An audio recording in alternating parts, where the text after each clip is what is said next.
Hey everyone.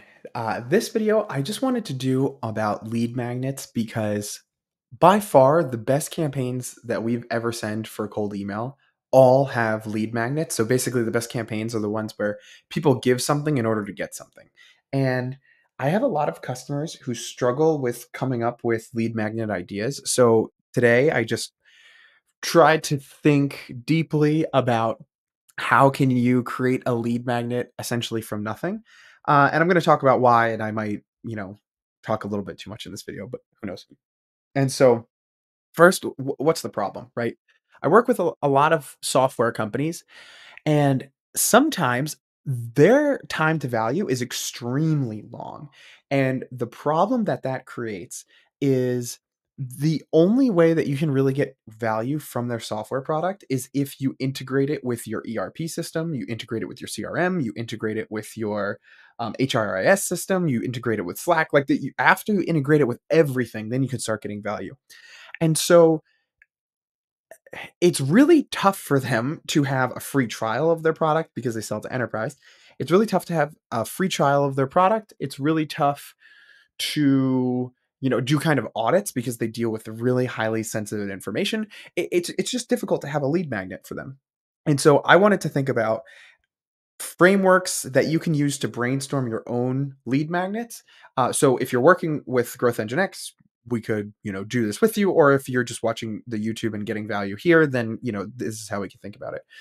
And I'm kind of in an interesting position where my best lead magnets are just lists. I love emailing people and literally just saying, hey, we could help you, build an account list. Do you want 10,000 accounts scored for whatever criteria you want? And then people basically just respond and they say, yeah, I want a list of these companies, blah, blah, blah. And we like, I can also make inboxes for free for people. I can, do a copywriting session with people. Like, there's a lot of things that we can do in order to get people's attention. Probably the best lead magnet we've ever sent is we found people who are posting on LinkedIn and we said, hey, I saw your last LinkedIn post. Considering you post a lot, if I were to grab the last 10 people who engaged on all your posts and find their email addresses, would that be useful to you? And people, loved that. We would get tons and tons and tons of responses on that.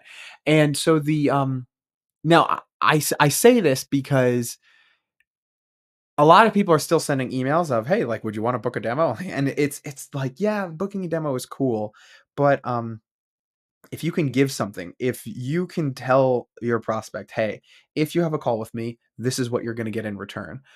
That's the best kind of email that you can send, and so, this is going to be a hypothesis that, again, I might look back in 6 months and a year and think this is crazy, but I'm just trying to work out how any company could send a lead magnet, even if you don't necessarily have a lead magnet to send. And so if you're still watching this and you're like, "What do you mean by a lead magnet?" Let's get into the doc. I know I've had it up the whole time, but basically, a lead magnet is a micro offer. So it's how you can help somebody save time, save money, or make more money, but you do it for free. So it's something that can lead into your overall one, and it just gives you a taste of what it's like to work with this person. So if I cold email people, and like I said, I give free account lists out and I say, hey, I'll get 10,000 companies and I'll score them for whatever you want.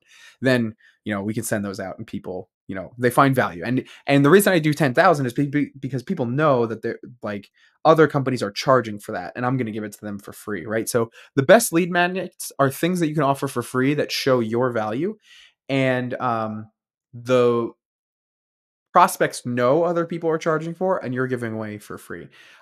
If you want more information about this, definitely read $100 Million Leads by Alex Hermosi, the best book on thinking about these things. And I'm drawing a lot of the content on this from there because he just explains it the best.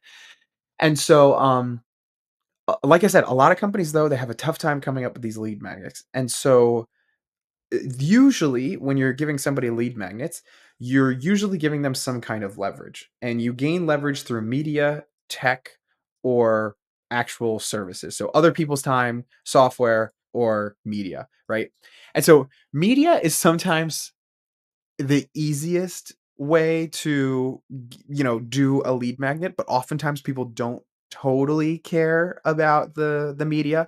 And so what I mean by that is like nobody's really going to watch your like 35-minute webinar unless the webinar is super, super, super awesome.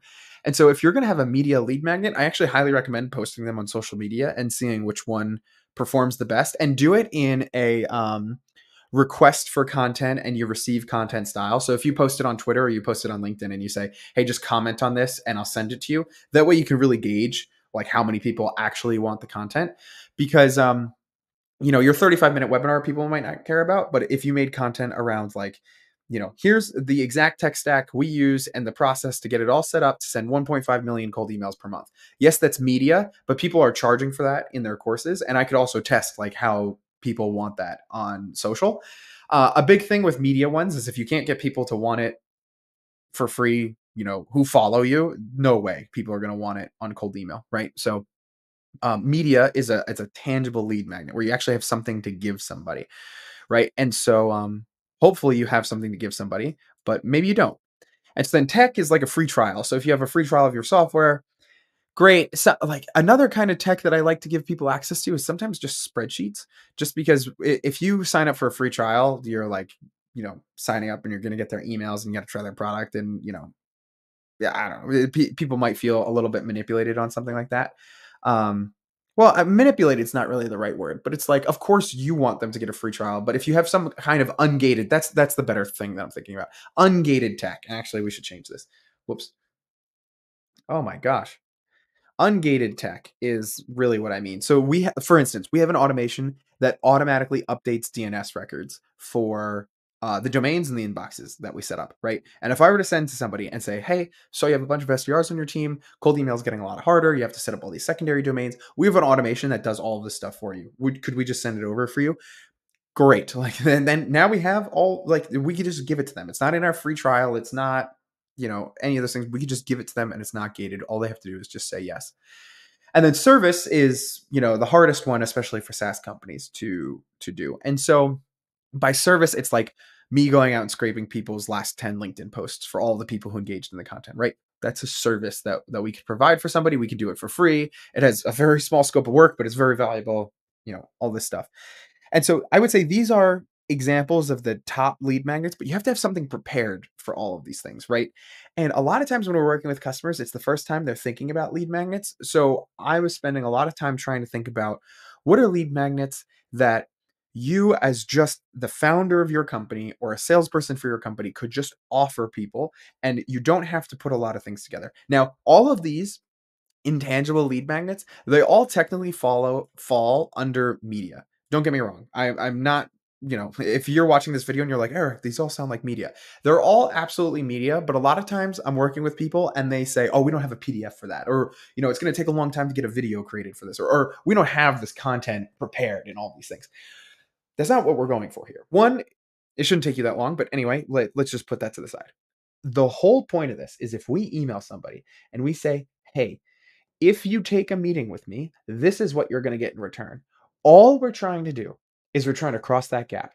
And if these are some intangible lead magnets, and I say intangible because there's nothing actually to give them, it is still, though, if you take a call with me, I will do these things for you. And you don't have to prepare anything beforehand. You could just use the insights that you already have. And so I just listed out a couple, and hopefully these just give you ideas. I'm going to spend a lot of time telling more stories about this than anything. And even though these are super quick, I want to go kind of deep into them. So one is you could just talk about your founding story. So we worked with one company where they helped e-commerce brands, and they helped e-commerce brands with a very particular problem. And they could successfully do this because they ran 7 e-commerce companies. So the message that we were sending for them is we were basically saying, hey, we know this problem really well because we've ran 7 e-commerce brands and I sold 2 of them. If you ever want to talk about how we could help with this particular problem, or if you just want to talk about how I sold my e-commerce brands, let's get connected. So now we're kind of offering 2 things, right? So one, we're selling, well, one, actually, I guess it's 3. We're selling the actual offer of our solution and saying, hey, we can help with this very particular problem. We're also selling the fact that we are experts on this problem and we've sold all of these other companies. No, well, we've started all these other companies and we know how this, works, and we're in this world a ton. And then we're also selling the fact that we sold our companies and we could talk to you about that. And that's it's its own thing because, a lot of people want to sell their company. They have no clue how to do it, blah, blah, blah, blah. What it really goes here is like, why did you start the company and how is that important? And so if you are a person who is coming from the industry that you're selling into, so if you're selling to gym owners and you used to be a gym owner, you can use that founding story and basically say, hey, I'm just like you. Or I can talk about how I did some of these things that you might want to learn about how I did it. And this product here could help you do that. Whatever it might be. So you can lean into your founding story and say, I founded this company because I was just like you. And when I was doing these things, I had all these problems. And so here's how we solved it. So if you take a call with me, I will share that with you and all of the scars that I got so that you can learn without paying the price, right? That's what I mean by founding story. So that's a lead magnet that if somebody takes a call with you, you can just you can give them that story on the spot without preparing a ton of media to give them and all of these things. Data we have across our customers that you don't have. Let's keep using a gym software example as well. And so, if you are a gym software company and you are selling to gym owners, you might have insights about selling and getting new memberships and keeping memberships and all these things that they don't have. That you don't need your tech team and your marketing team to come up with all this crazy, great stuff. You could say, hey, I've set up all these other strategies for other gyms. I implement these things all the time. Would you just want to talk about the couple of little tweaks in your current flow that we've seen work really well for people? Or you could get even more particular and you could say, PS, for instance, we noticed that if you have a new person coming in and you give them an opportunity to book within 24 hours and don't let them book past the 72 hours, it really increases show up rates and retention and things like that. And you don't let people book a week in advance because they're going to forget about it, blah, blah, blah. If you know those things to be true, then you could reach out to them and you say, if you take a call with me, you will learn about this data that we have about the market that you don't have, right? And that works outside of gyms. So if you've got like a Google Ads SaaS company and you know that a big mistake that most people are making with their Google Ads is spending too much on branded keywords, or maybe it's not that, spending too much money on competitive keywords and competitor keywords, I guess I would say. You have that data. E-commerce brands don't have that data. Give them the data, right? Like that's the way that I'd be thinking about it, right? Is what do you know about the market or the industry that your customers wish they knew?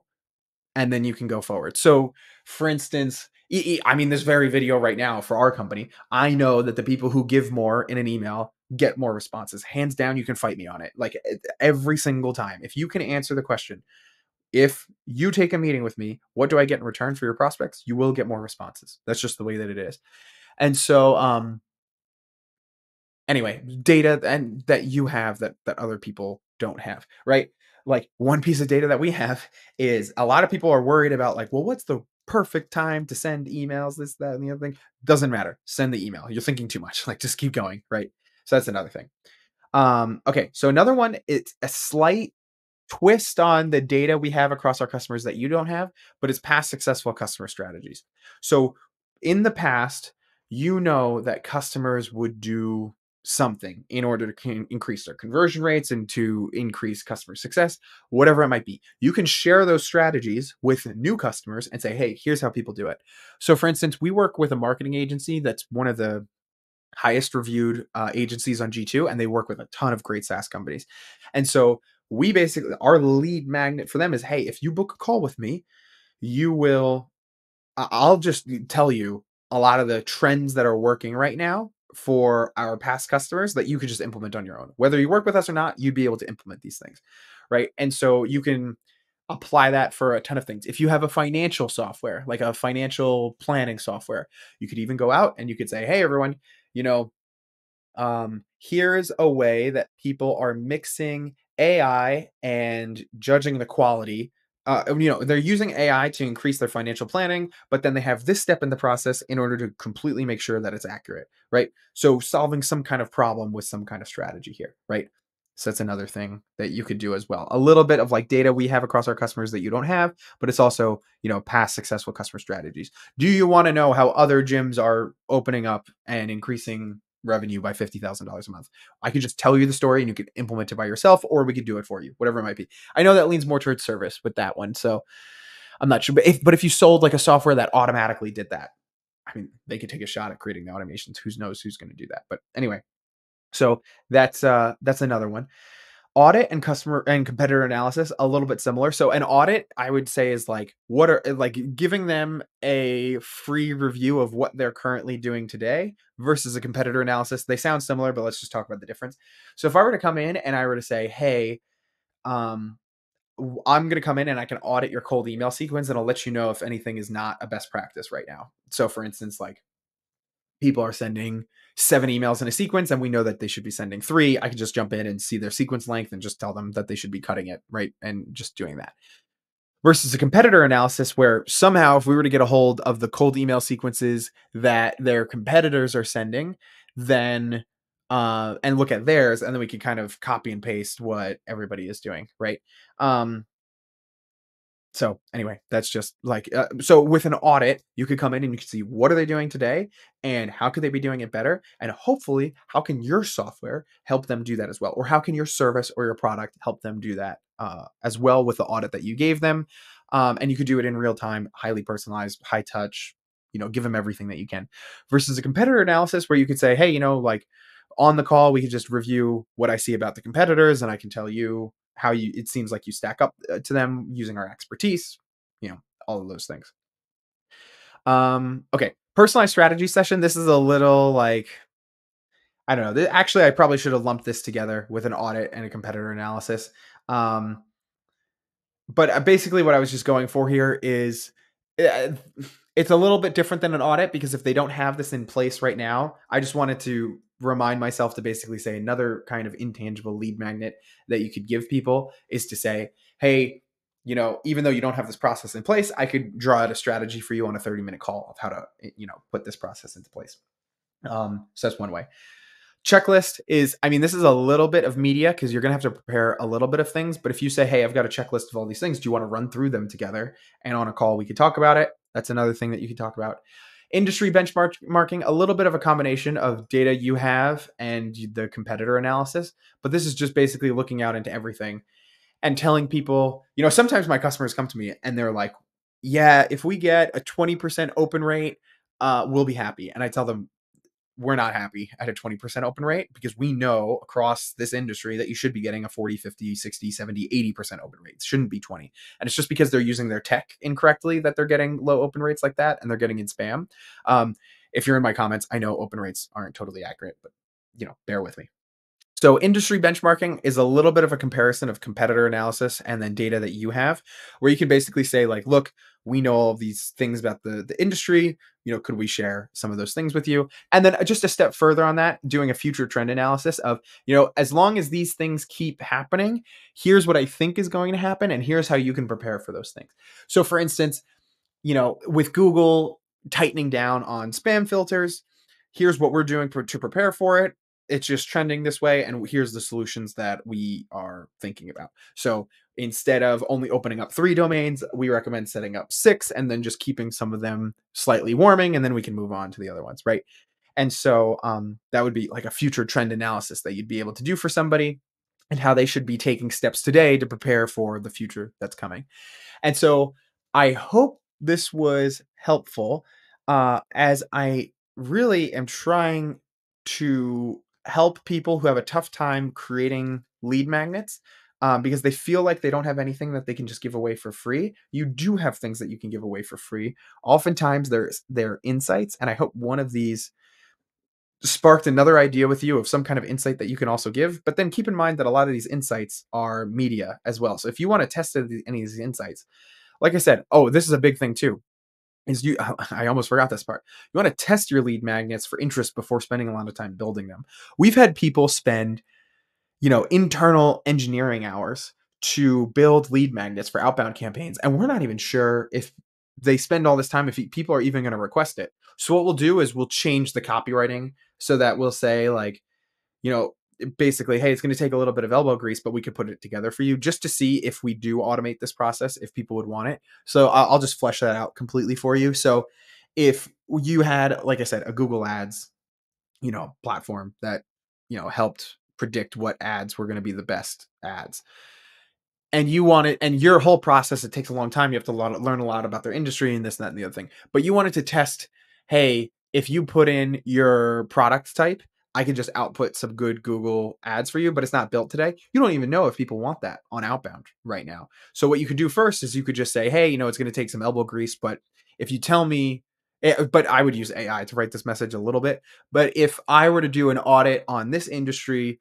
in these with these kinds of products, would you review it? Right. So then you can test, okay, is this even worth automating right now? Because you could spend a lot of time and then people don't even care, right? And so hopefully this helps somebody, because the more you give in an outbound campaign, the more you get. And sometimes there's a clear connection of, hey, I can, give people this in return. And sometimes it's valuable and sometimes it's not. So a big thing that we also say is like, are your competitors charging for this? And I would say this is also in order of difficulty for tech companies. I would say is media is really easy to put together but really hard to make valuable. Ungated tech is a little bit tougher to put together, but it's even more valuable. And then a service is like the best thing that you can do. I mean, it's the hardest one to deliver on because you're not scaling it, but you can change it on the fly, and it's you can just modulate it as people need, and you can go over above and beyond on some things where you see an opportunity, and you can white glove it, and those kind of things. If you don't see a path with your current offer for one of these things, then I would consider doing these things to basically be able to end your email answering the question. I'm going to say it again. How do you answer the question to your prospect? If I take a call with you, what's in it for me? That's the most important part of running a cold email campaign. And I used to think it was the data. I used to think it was the AI personalizations. And don't get me wrong, we can go crazy making those today, but it really is, if I take a call with you, what do I get in return? And so hopefully this helps somebody out there. And if it doesn't, maybe this video will get no views, but we'll see. Thanks, everyone.